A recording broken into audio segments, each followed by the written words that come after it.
আমি আশা করব বিধানসভা আমার সঙ্গে একমত হবেন। আমাদের শাসক বেঞ্চের চিফ হুইপ অম্লান ভাদুড়ী তিনি আমাকে একটু আগেই বলছিলেন যে লাঞ্চের ঘোষণা হলে ভারতীয় জনতা পার্টির বিধায়করা বুকে কালো ব্যাজ লাগিয়ে সংবিধান প্রণেতা আম্বেদকরজির মূর্তির নিচে সাংবাদিকদের উপর আক্রমণের নিন্দা করে একটি কর্মসূচি নিয়েছেন এবং সংবিধানের চতুর্থ স্তম্ভ মিডিয়ার কর্মীদের প্রতি সলিডারিটি জানানোর জন্য একটি ছোট্ট প্রয়াস নিয়েছেন। আমি তাকেও স্বাগত এবং ধন্যবাদ জানাচ্ছি। মহোদয়, আপনার অনুমতি নিয়ে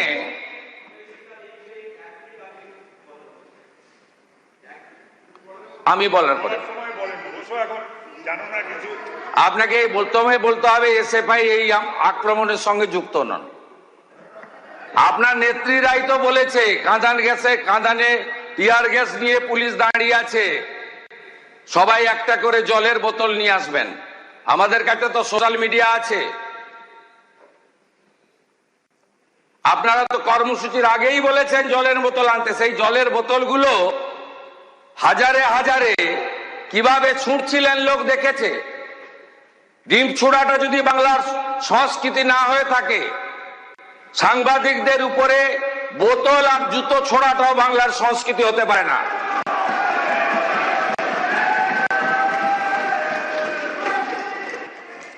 মহোদয়, একটি বড় স্ক্যাম সামনে এসেছে, ভাইপোর সেবাশ্রয় ক্যাম্পে স্ক্যাম। ইতিমধ্যে আমাদের বিষ্ণুপুর পিএসএ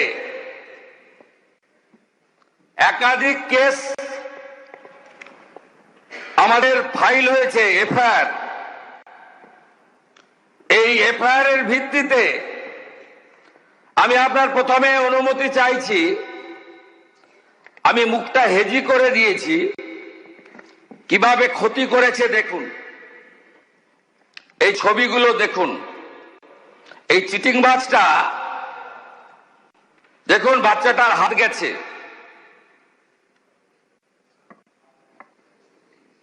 দেখুন,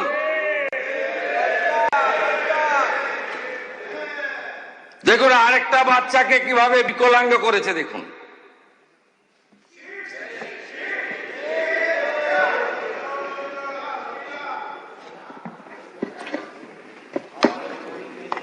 এই দিদির পাটা গেছে দেখুন।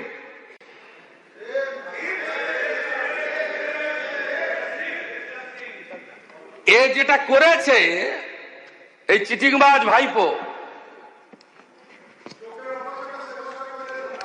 আল্ট্রাসোনোগ্রাফি মেশিন বাইরে নিয়ে গেছে, এক্সরে মেশিন বাইরে নিয়ে গেছে, সরকারি হসপিটালের ডাক্তারদের বাইরে নিয়ে গেছে, মেডিকেল কলেজের স্টুডেন্ট মুখ্যমন্ত্রীকে চিঠি দিয়েছে। মেডিকেল কলেজের স্টুডেন্ট ডাক্তার হতে পারে, চিকিৎসা করতে পারে? তো একবার ঢুকলে বেরোবে না, এ তো খুনের মামলা।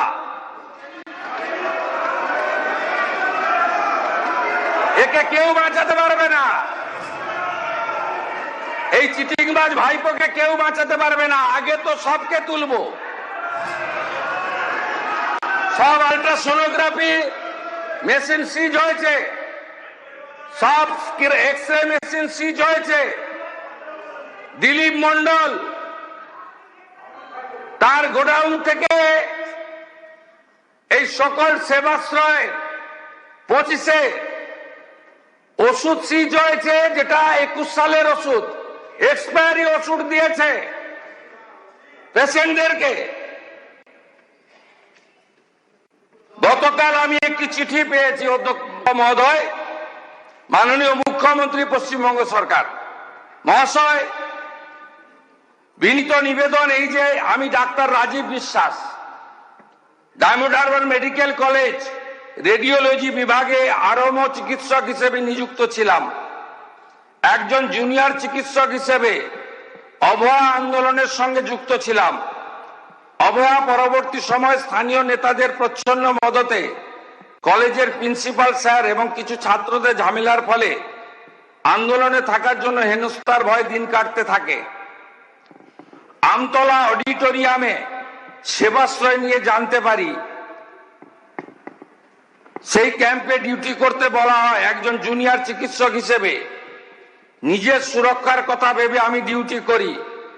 পরবর্তীতে এসডিওর মাঠে মডেল ক্যাম্প ইউএসজি বিভাগ ডিউটি করার জন্য শামীম আহমেদ আমায় ডেকে পাঠান। হাসপাতালে ডিউটির অবসর সময়ে কিছু কিছু দিনে বাকি আর জুনিয়র চিকিৎসকদের মতো আমি শুধু ডিউটি করি। সেবাশ্রী 2 এর সময় পড়াশোনা নিয়ে ব্যস্ত থাকার কারণে ন্যূনতম অংশগ্রহণ করি। আমি একজন জুনিয়র চিকিৎসক, আমায় ক্ষমা সুন্দর দৃষ্টিতে দেখবেন। আমার ভবিষ্যৎ সুরক্ষার্থে আপনার প্রতি আমার আবেদন। রাজীব বিশ্বাস। একাধিক